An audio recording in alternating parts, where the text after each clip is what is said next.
Why would fighters risk taking a prohibited substance when getting caught could ruin their careers and label them forever as a performance-enhancing drug, PED, user? The answer? Because PEDs get results. Many fighters believe their chances of getting caught are slim.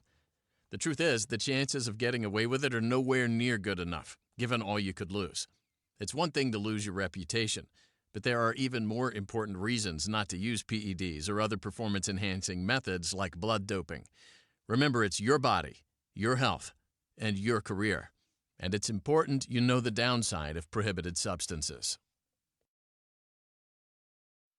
After viewing this short video, you'll understand the real risks you're taking when you put banned substances in your body.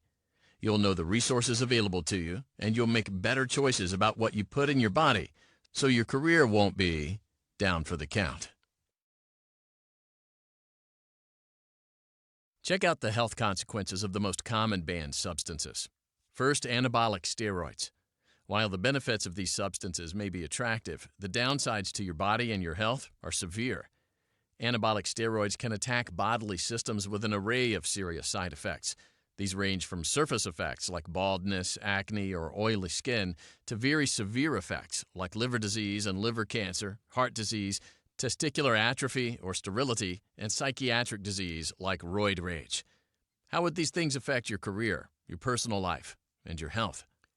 Once you start down the path of using steroids, it's very difficult to stop. You feel the pressure of keeping up appearances and maintaining the added bulk. Meanwhile, you're destroying yourself inside. And when you stop using anabolic steroids, you can suffer fatigue, weakness, decreased appetite, and it can even cause hypogonadism. This is a condition that causes reduced testosterone production in men and estrogen production in women. The side effects are serious, and some can last a lifetime, or worse, cut your life short. It's just not worth it. SARMs, or selective androgen receptor modulators, are a separate class of anabolic agents.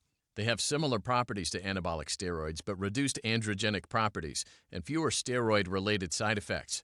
They appear more and more in supplements under various names, so be careful none of them make it into your body. They are banned substances and are prohibited at all times by VADA. Remember, it's your body, your life, your career.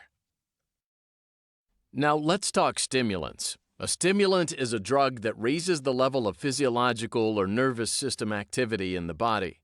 Stimulants can be illegal drugs like cocaine or speed, they can be prescription drugs, or they can be substances found in over-the-counter products like energy drinks. It's obvious illegal drugs should be no part of a boxer's life. The consequences can be life-altering or deadly. Symptoms like feeling tired or having trouble focusing are not a reason to take a stimulant, and the side effects can be lethal. Caffeine and other stimulants can also be found in energy drinks like Red Bull or Monster. While they may not be prohibited, like other stimulants, they can cause a heart attack, stroke, or death in young athletes, especially when not used in moderation. You have to ask yourself, is a little bump in energy really worth it? If you have questions about stimulants, don't leave it to chance. Contact Drug Free Sports Access at dfsaccess.com. Human growth hormone, or HGH, is strictly prohibited in fighters. At this time, it's only legally prescribed by doctors for certain conditions, including stunted growth due to HGH deficiency in children or adults, for other genetic conditions, AIDS, and kidney failure. Athletes often abuse it to increase muscle mass and bone density. It is critical to treat this like any other banned substance. Researchers are studying the potential side effects, including heart disease, and new information is coming out all the time.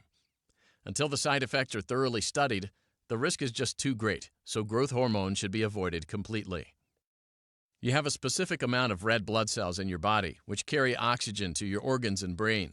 Illegally increasing the number of those cells can give an athlete additional endurance and energy. This is called blood doping. It can be accomplished through medication injected or taken orally or by blood transfusions.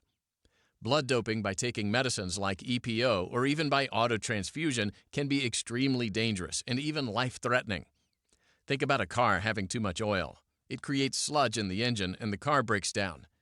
In humans, it causes heart attack, stroke, or even death. It is extremely dangerous. Another blood manipulation technique is phlebotomizing. This is when a fighter tries to make weight by having his or her blood removed and then put back in after the weigh-in. Although this may not give you an oxygen advantage, it is a dangerous process and is prohibited at all times. Alcohol is not a prohibited substance, but that doesn't mean you should take it lightly. Alcohol can slowly become a career-ending substance for a fighter.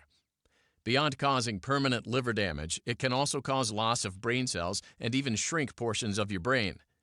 Alcohol affects your balance, reflexes, and coordination. It increases susceptibility to bleeding, makes it difficult to stop bleeding during a fight, and increases facial swelling with injury. Smart fighters understand the risk of binge drinking or chronic drinking. Stop and think. Take a moment to think about the substances covered in this video. Which ones have you thought about using? If you need to, go back and look at the information again. Then commit right now to not putting those substances in your body.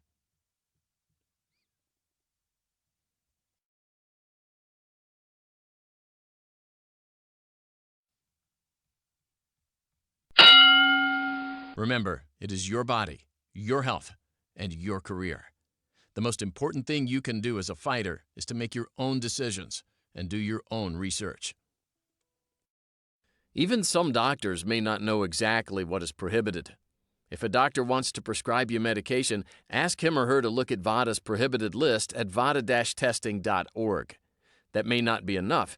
You and your doctor can check any medication on globaldro.com/home. Remember, VADA does not have an out-of-competition prohibited list. As a VADA fighter, you are eligible to be tested year-round or during the time you are enrolled in VADA for everything on VADA's prohibited list, including stimulants and narcotics. If you believe you must take a prohibited substance, you must apply to VADA in advance of taking that substance unless you can provide medical records indicating emergency circumstances.